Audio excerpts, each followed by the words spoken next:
Earlier this year, they killed Roe v. Wade. The conservative supermajority on the Supreme Court, backed up by right-wing activists and politicians, finally accomplished what they've been working towards for decades and decades. And in the immediate aftermath of it, many of them seem to imply that this wasn't a big deal, it's nothing to be scared about, and they were proud of what they'd accomplished.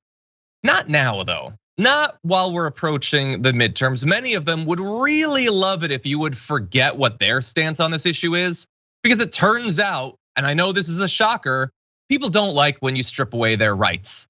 And polls are very clear about that. The special elections that have been held over the past few months have been very clear. And so Republicans have been running from their record. You have Blake Masters, we've already talked about, removed language from his website that said, I am 100% pro-life. Now he's 99%. That last 1% was on his website. He stripped that away, so he's 99% pro-life. You have others though as well. House candidates Tom Barrett of Michigan, Christian Castelli of North Carolina, Barbara Kirkmeyer in Colorado have also removed language about their anti-abortion positions from their websites. Kirkmeyer's might be the funniest of all of these. His campaign said it, quote, recently completed a complete redesign of Barb's website. Instead of addressing many issues, we're focused on the 3 issues in which voters express the most interest.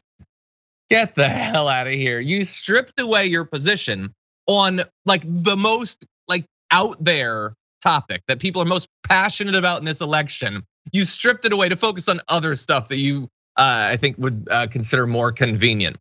You've got the GOP nominee for governor in Minnesota, Scott Jensen, changing the copy on his website to water down his abortion message. He took away the line, he believes in the sanctity of human life from conception to natural death, or at least from conception until the state executes you. He's fine with that too. Or maybe he's not. If you're not fine with that, maybe he'll take it off his website. There's more like this that we can talk about. I love it though, Brett, that they were so happy to see this happen. They were working so hard for decades, and now, oops, people don't actually like it.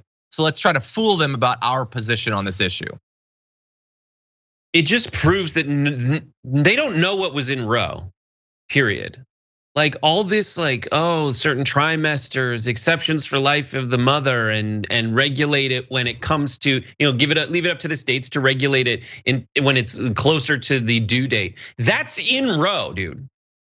Like Roe says, first trimester, when 90% of abortions happen, that's up to the mother. And then after that, Roe versus Wade actually divided it into second trimester and third trimester, making it regulatable by the states anyway.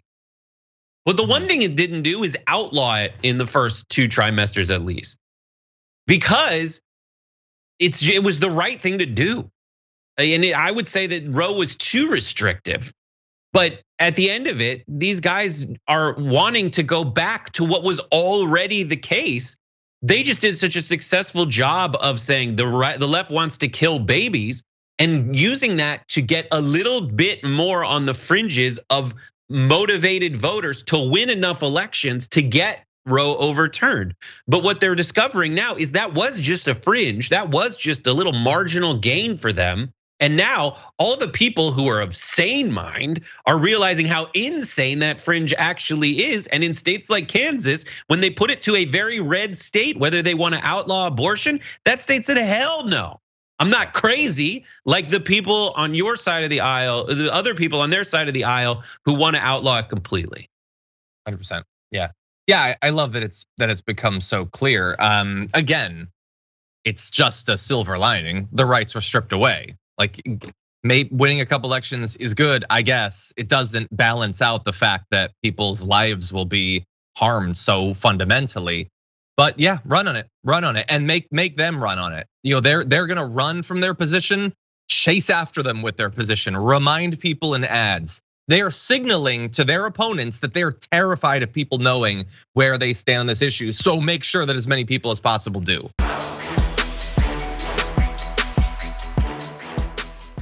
For more political news breakdowns, interviews, stories of activism, and me trying my hardest to care about the occasional big celebrity news story, subscribe to our YouTube channel at youtube.com/thedamagereport.